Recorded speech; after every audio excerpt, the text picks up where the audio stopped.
This ride-on mower cost me 250 quid. I've owned it for years. It's had more repairs than I can remember. It doesn't even have a key anymore. I have to start it like this. The thing is, it still cuts grass. But because it's 30 years old and it's on its last legs, it makes this comparison video a little awkward. Because this is the new kid on the block and it costs thousands, and that is ready to kick the bucket. This is a Yarbo Lawnmower Pro and it's actually on loan at the moment, and I'm wondering, once this gives up the ghost, should I be buying a new one of these? Or maybe one of these? So let's head to the dealers and see what tickles my fancy. Cheers. Oh yeah. All right, mate. Yes.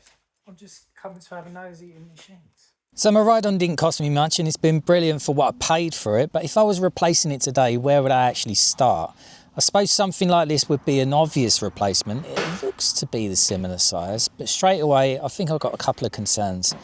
It's just a bit plasticky and it doesn't really seem that substantial. Plus the cutting deck of 32 inch isn't actually going to be a step up from what I've got, which is 42. And that's important because my biggest problem isn't actually cutting grass, it's how long it takes. Cutting an area as big as this on my current ride-on takes all day, and to me, it's a bit of a day wasted. Now we're getting into something a bit more substantial. It's about twice the size of the other one. It definitely feels comfortable. It's got bigger tyres, nice comfy chair and everything, but would it actually save me that much time? This one has actually got a 43 inch cutting deck, not that much more. It's fundamentally going to be the same experience. I'm still driving around the field. I'm more interested in saying, does it quick? So this will also, any zero turn will be leagues faster than a standard garden tractor. Now this, I get this. It's a bigger deck. It's designed to move quickly. It's built to spend all day mowing. It's super comfy. It looks like an absolute beast. And if my goal was purely to cut grass as quickly as possible, I reckon this would be the one. But this model is actually the same kind of money as the Yarbo.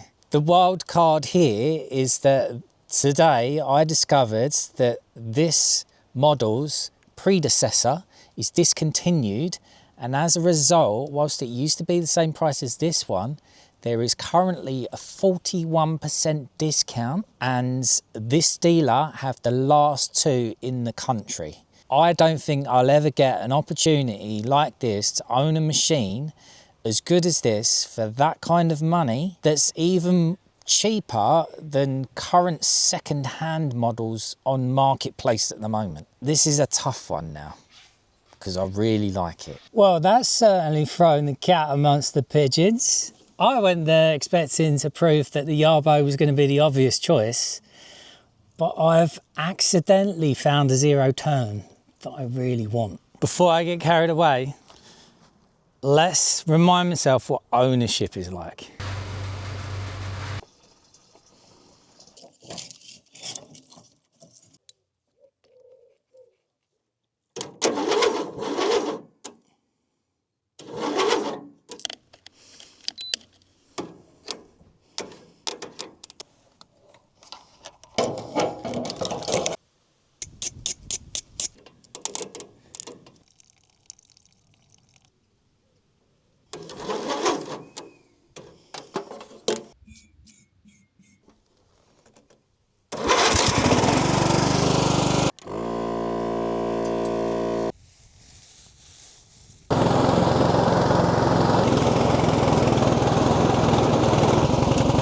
No, fuck you, no.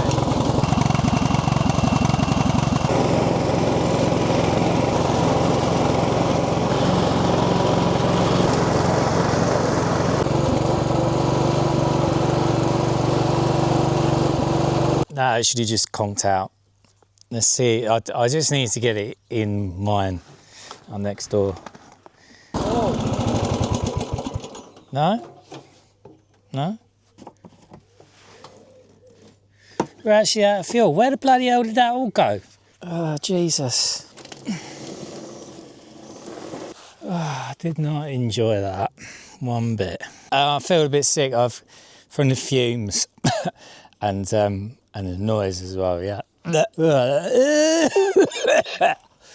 God. And we're half done. That still needs cutting. Now this took about 25 minutes, half an hour. It's not perfect and there's still long bits here and there. And now we get to see what Yarbo ownership's like. And to start this, I just need to push one button on my phone.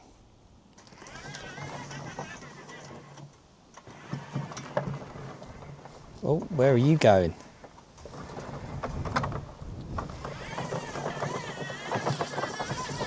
It is a little bit overgrown and we've got quite a few weeds here, so it might need 2 mows, but at the moment it's going to take an hour to do this, which is, what, just over double what it took me to do the other side. And it's actually only on medium speed, so it could go quicker, but this is a little bit long for that.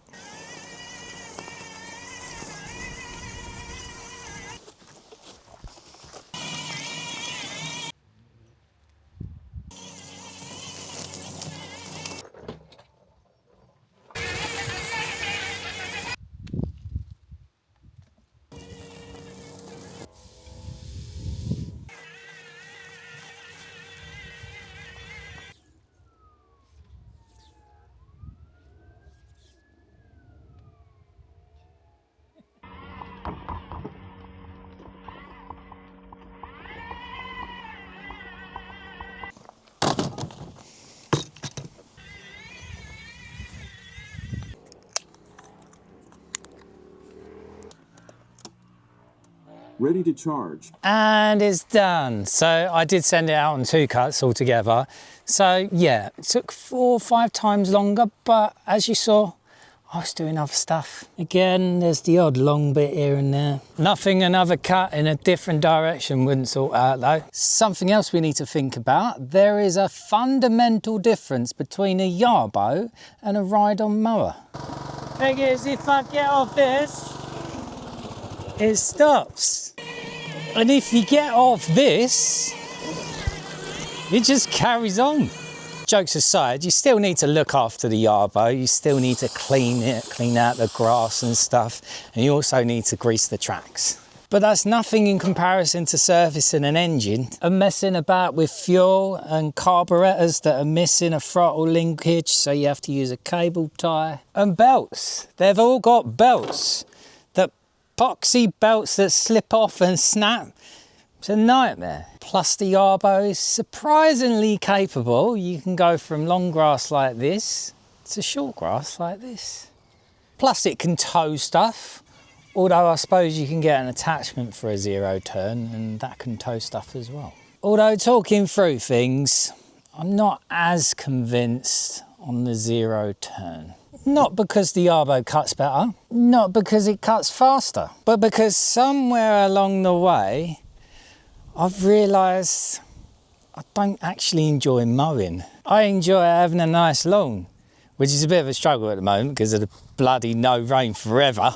So if we was to take money out of the equation altogether, and someone was to say, Aiden, I can gift you either a 52-inch 0 turn mower or the Yarbo Lawnmower Pro, I would take the Yarbo.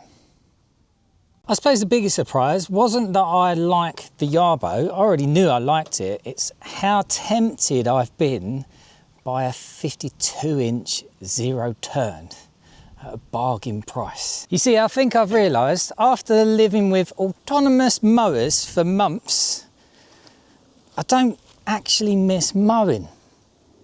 I miss having nice machinery. Yeah, you don't need it, Aiden. Keep your money, keep your money.